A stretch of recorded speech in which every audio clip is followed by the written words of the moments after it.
Welcome to Exploring Santa Cruz, a bi-weekly program on KSQD 90.7 FM, with alternating hosts Jean Kratzer and Matilda Rand. I am Matilda Rand, and today we're exploring some of the programs in our Santa Cruz County Library System. I have with me Jen Hooker. Hi. And Jeanne O'Grady, both from the Scotts Valley Library. Welcome. Thank you.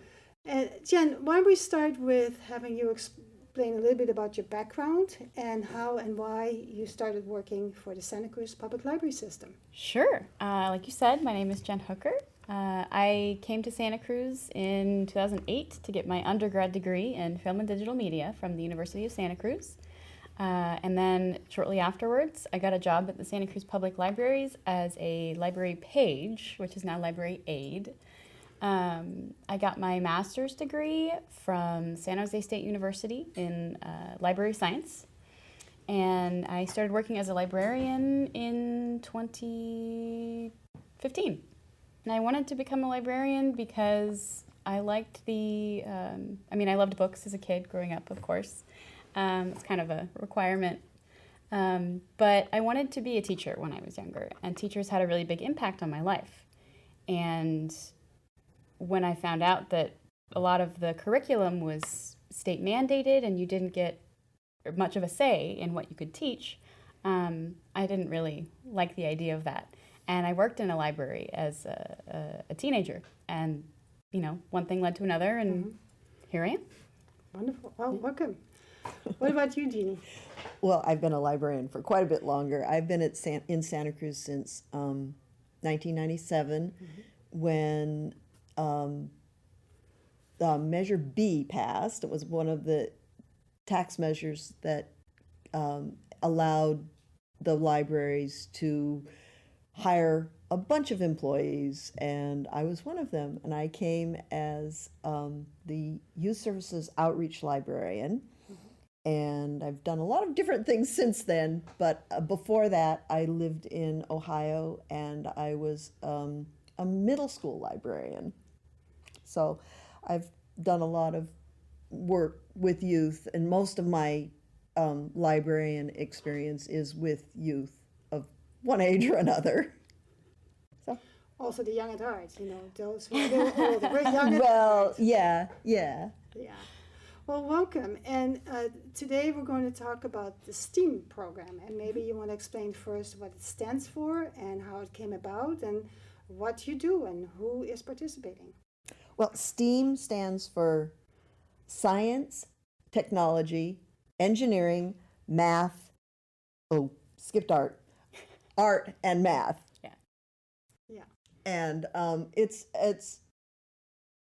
it's been around for quite a while. We, as in schools and in libraries, we want to encourage all of the children and students to be comfortable in the world as art and science and math, technology expand. Yeah, and they're making such broad strides in the fields of science, technology, engineering, and math that they weren't getting a lot of that in schools, as far as I understand. So there was a big push, maybe, 5 to 10 years ago? Probably 10 years ago. To really focus on those aspects of the curriculum. And libraries sort of adopted that as a way to support schools.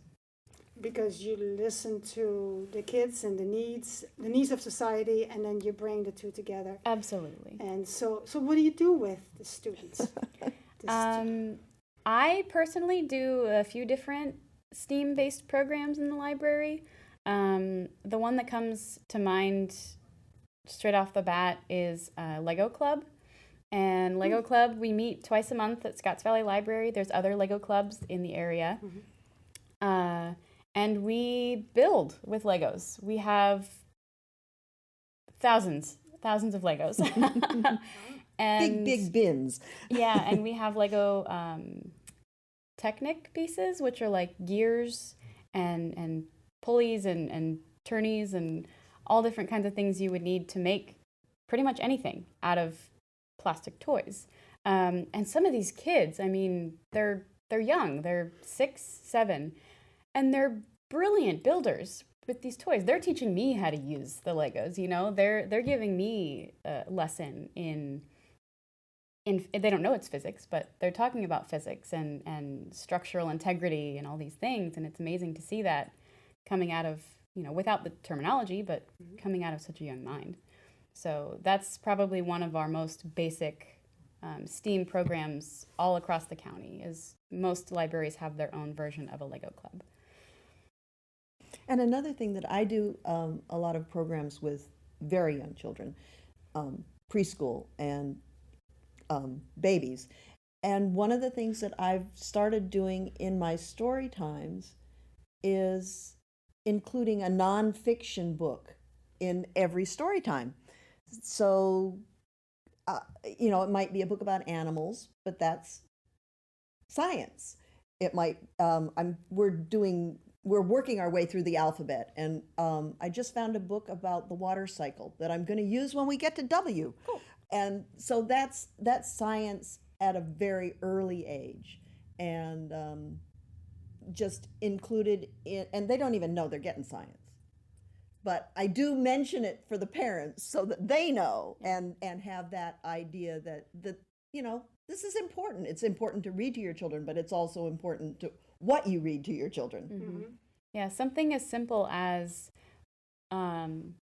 instructing the kids at Lego Club or whatever, build a bridge. And then I'll take the heaviest books we can find and we'll stack them on the bridges that they make and say, okay, why was this bridge successful? Why did this bridge fall? You know, and we're learning about engineering without having the like very structured, rigorous curriculum of an engineering course.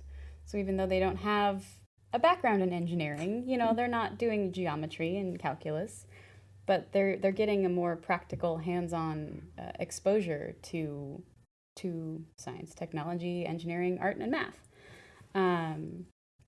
And we actually have a volunteer who runs a program at some of our libraries called RoboSumo, where they take Legos, and he guides them through all of this. They take Legos, they build robots, and then they learn the computer coding to run those robots. And the culmination of this program is each group has their robot that they've programmed, and they fight.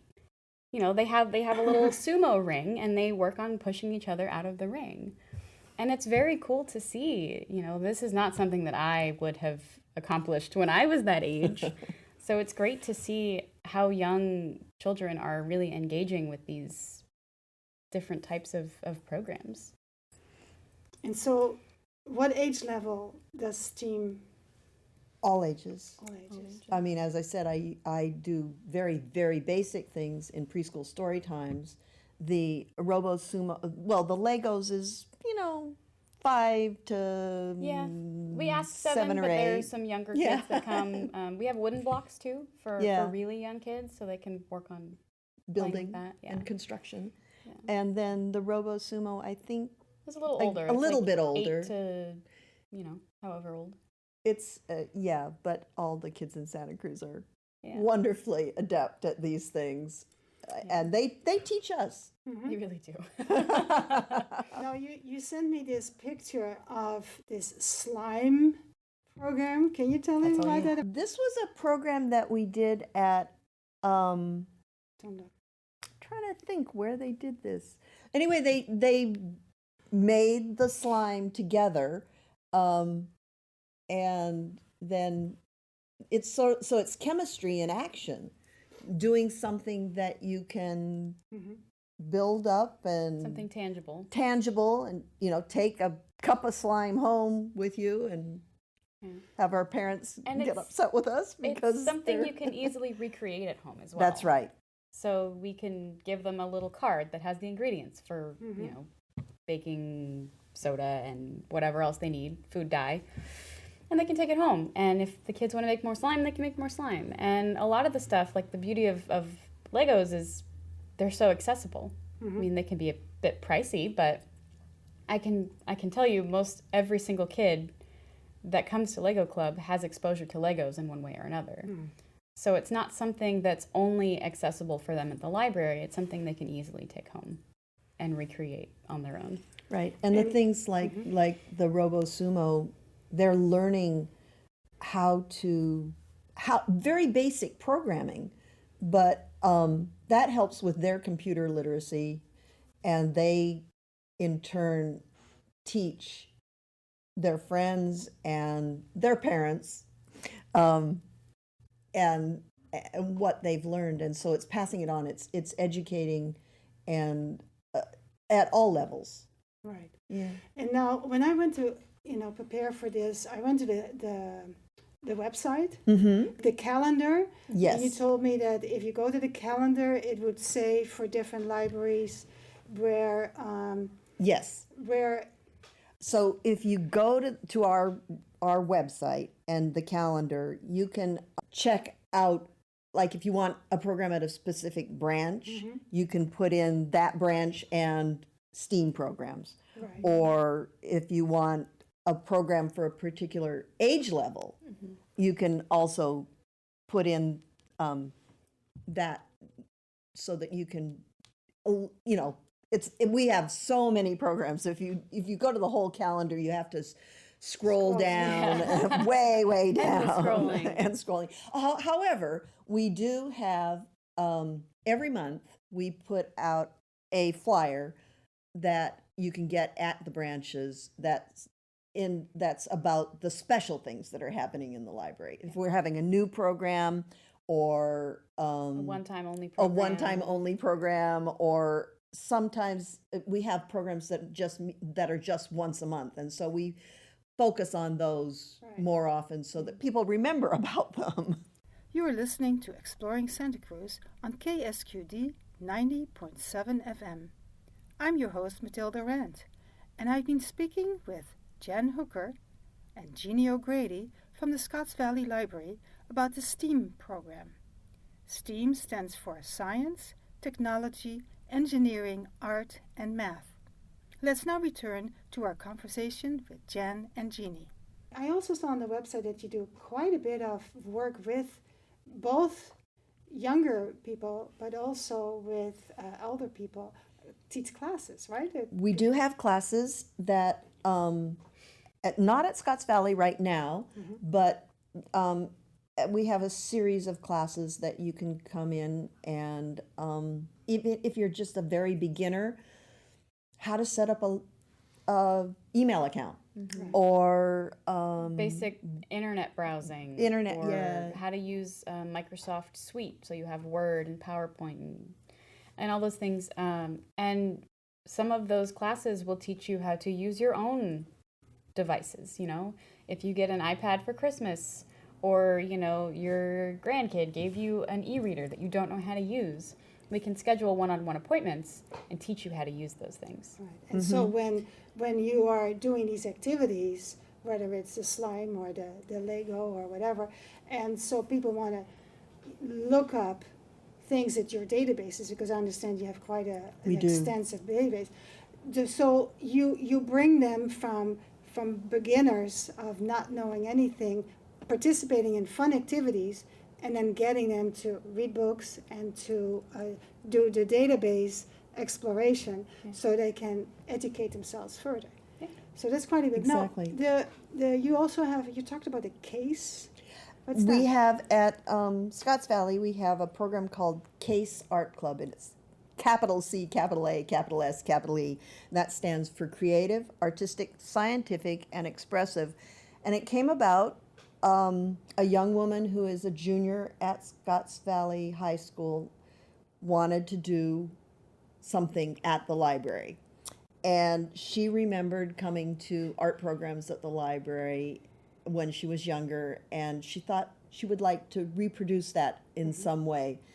And so with our emphasis on science, I said, this is great, but everything you do, could you just put a little bit of explanation in it about the science? And she ran with it. She's done her first program was on Zentangles, which are a design that you can make Geometric designs. geometric, Yeah. but everything is different. And she did it with snowflakes. The kids loved it, but she talked about snowflakes and how they're all different. All your Zentangles are different as well. And then last month she did a program helping children do portraits.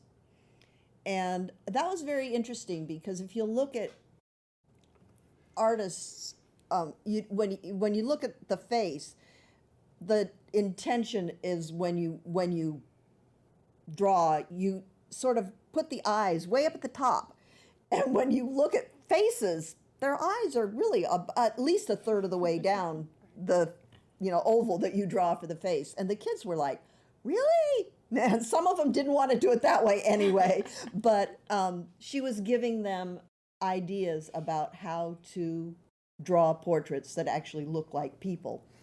And So that brings me up because you said a woman came to the library. So that means that you invite people to come and do, STEAM programs with we you? do. Yeah, Yeah. absolutely, yeah. If people are interested in doing a STEAM program, one shot or a series, we're very welcoming to that opportunity for them and for us. And we also have volunteers who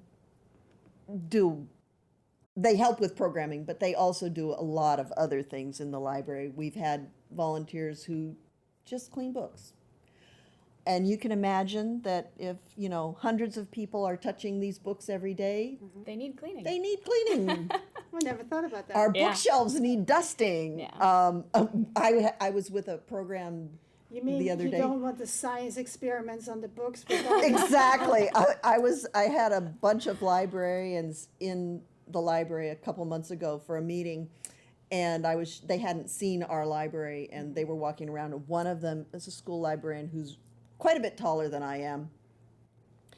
And she said, you really need to have the top shelves dusted. Well, I'd never seen the top of the shelves, so I didn't know, but I really appreciated that because, Yeah. so we have volunteers who will do that. We'll do just about anything. And But the I- other yeah, thing, go ahead. another thing that you can check out for younger children, we have called Let's Play kits. And they're a bag of books and manipulatives that you can take home and play with and learn about. One of our most popular ones is on birds, and it has instructions to making birdhouses and things like that in it. And that is very, very popular. The other one that's very popular is trains.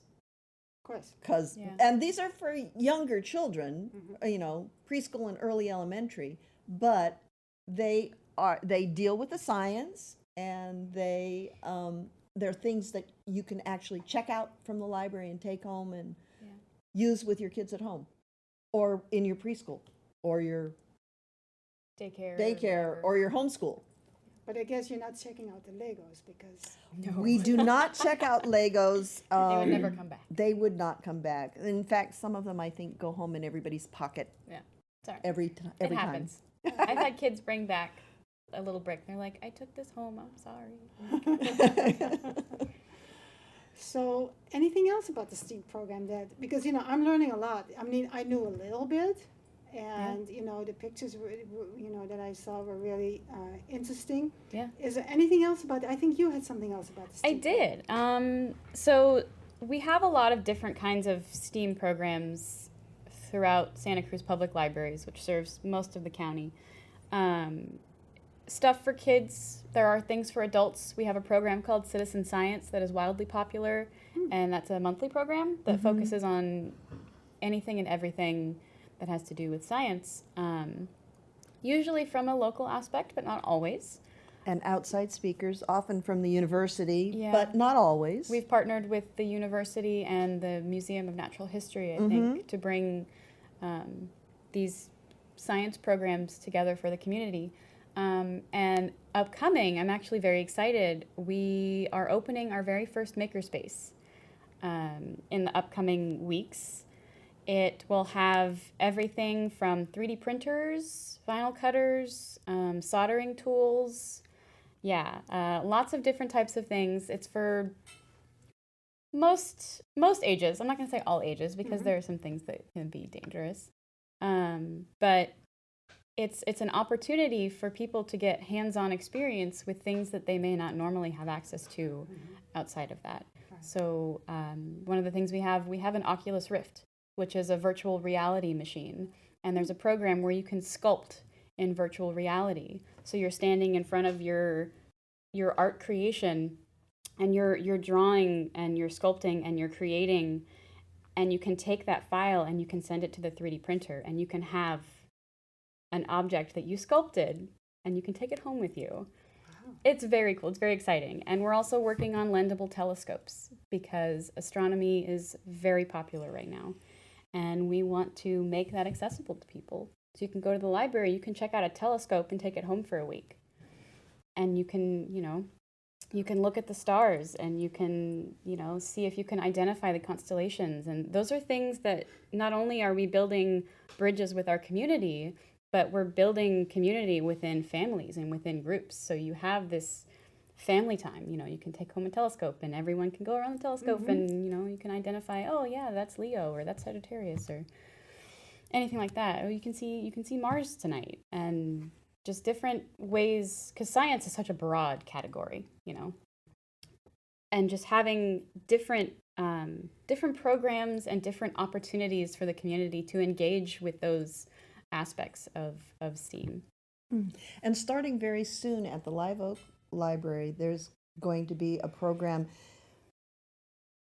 about science. The Live Oak Library is located on Corcoran Lagoon. Right. So they're going to take advantage of that location and study the lagoon. It's called Lagoon. I saw it on the Corcoran Lagoon. Lagoon Scientist. The program is called Lagoon Scientist. I think it's Lagoon Scientist. Yeah.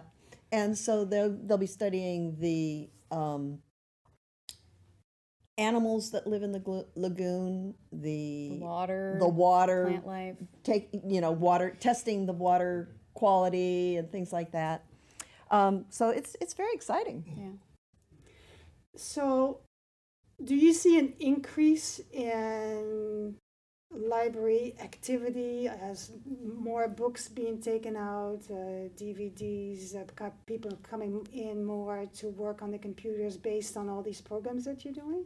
You see an increase? We see an increase in the number of people coming in and using the library, not necessarily in checking things out, but they can come in and they can use the library, they can use our computers, they can come to a program, they can do homework. Yeah. And I think it's not even necessarily to focus on an increase or a decrease. It's more, it's shifting. Yeah. It's malleable, you can flow. So, we may have an increase one month in book circulation and a decrease the next month, but you also have an increase in programming. So everything is just kind of intertwined, and there's no one thing that we prioritize over everything else. And we're just trying to do the best that we can to serve the people in our communities. And what their interests are. Right. And then one of the things, of course, that you do is storytelling. The Cuéntame un cuento in Live Oak. Let's talk. It started in 2011 with a volunteer, a woman who is fantastic volunteer. A fantastic volunteer, exactly. She is totally bilingual, although I believe she's a native Spanish speaker, and she wanted to do stories in Spanish. And so we said, yay! And she did that for 4 years, pretty much all on her own, and got a grant to buy books to give to the children who came to the story time. And in 2015, she continued, and then we have another Spanish-speaking staff member who has been doing the actual storytelling since then. But this has built a wonderful community of Spanish speakers and Spanish learners in that area, and they have at least 2 big events every year. They celebrate Day of the Child, and they celebrate Dia de los Muertos with big parties that everybody's involved in. The whole greater community is invited to come, and they have food and stories and dance and a craft usually, and great fun. Face painting. And all sorts of fun things. And one of the nice things about this is one of the families that was early adopters. They have since moved to Portland, Oregon, but they still keep in touch with us. Oh, that's nice. And they come back occasionally. They have family here, and they come back occasionally, and they always come to the library, and they always tell me about the library that they go to in Oregon. Cute. So we're extending the community as well as feeling taking care of their needs. Yeah. And so the Cuento Me un Cuento, is that for very young students? Or also it's for families. For families. And we really don't limit the age for that program. That's good to know. The parents generally come. We have everything from babies up to 10 and 12-year-old kids. Yeah. And I bet you even the parents have a smile on their face. Oh, they do. And they dance, and it's a very active program. Yeah. You don't sit still at Cuento Me un Cuento. No. I'd say it's probably one of our most popular children's family programs. I mean, it's every time I see pictures from it or attendance numbers from it, it's huge. And it's really serving the needs of a population that is generally underserved. So again, building community through the library. You're just right there, in the center of things. We try. And so we have about a minute left. Is there any particular, with the STEAM and the storytelling, any particular experience that you want to share with us? Well, I shared about the family that moved away and comes back. I mean, that's just heartwarming. What about you, Jen? It's hard. I think one of the things that I'm most excited about is being able to offer experiences to individuals who don't get it in schools, they don't get it at home, they don't get it anywhere else in the community. I want to thank my guests, Jeanne O'Grady and Jen Hooker from the Scotts Valley Public Library. We've been discussing the County Library System's STEAM program: science, technology, engineering, art, and math. You've been listening to Exploring Santa Cruz at KSQD 90.7 FM.